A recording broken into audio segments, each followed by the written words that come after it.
Accra, where the rich build mansions beside slums, where pastors preach by day and visit shrines at night, where a handshake could be a blessing or a death sentence.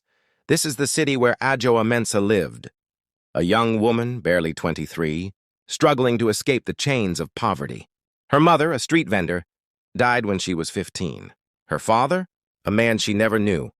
Left alone with her younger brother, Kojo, she did what she had to, serving food at chop bars, cleaning rich people's homes even, selling herself when desperation called.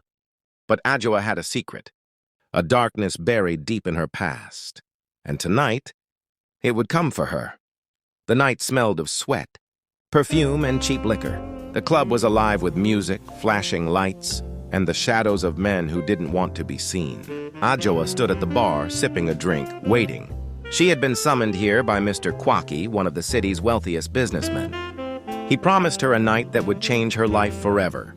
One night, one ritual, he had whispered over the phone. Then you will never suffer again. The way he spoke sent chills down her spine. But money was money. A waiter placed a small glass in front of her. Red liquid, thick, almost like blood. A drink from the boss, he said. She hesitated. Something felt wrong. Then she saw them. Men in black robes, standing in the shadows, watching, waiting. Her pulse quickened. This was not an ordinary client. The moment she took the first sip, the club vanished. When Adjoa opened her eyes, she was lying on cold stone.